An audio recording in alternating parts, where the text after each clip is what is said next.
ശബരിമല സുവർണാവസര പ്രസംഗത്തിൽ Goa governor PS. ശ്രീധരൻപിള്ളയ്ക്കെതിരായ case ഹൈക്കോടതി റദ്ദാക്കിയിരിക്കുന്നു. ശ്രീധരൻപിള്ള നൽകിയ ഹർജിയിലാണ് കോടതി ഉത്തരവ്. പ്രസംഗത്തിലെ ചില വാക്കുകൾ മാത്രം അടർത്തിയെടുത്ത് വിവാദമാക്കുന്നുവെന്ന് കോടതിയും ചൂണ്ടിക്കാട്ടി. ബിനിൽ നൽകും വിവരങ്ങൾ. ബിനിൽ, എന്താണ് കോടതി പറയുന്നത്?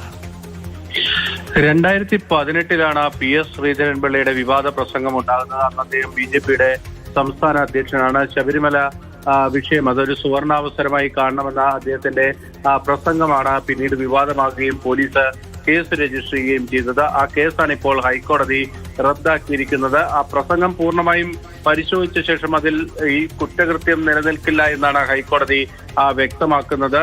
ശ്രീധരൻപിള്ളയുടെ പ്രസംഗത്തിന്റെ പൂർണ്ണ രൂപം പരിശോധിച്ചാൽ അതിൽ ഏതെങ്കിലും തരത്തിലുള്ള കുറ്റകൃത്യം വെളിവാക്കപ്പെടുന്നില്ല എന്ന് കോടതി പറയുന്നു. പ്രസംഗത്തിന്റെ ഒരു ഭാഗം മാത്രം അടർത്തിയെടുത്ത് വിവാദമാക്കുന്നത് ഇപ്പോൾ വർദ്ധിച്ചു വരികയാണ്. അതാണ് ഈ കേസിലും സംഭവിച്ചത് എന്നതാണ് ഹൈക്കോടതിയുടെ വിലയിരുത്തൽ.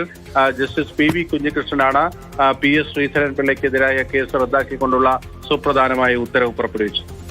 ബില്ലാണ് വിവരങ്ങൾ നൽകിയത്. ഇത്തരം കേസുകൾ വളരെ നിസ്സാരമായ രീതിയിൽ കോടതിയിലേക്കൊക്കെ തന്നെ ഇതിന്റെ വിചാരണ നടപടികൾ എത്തുമ്പോൾ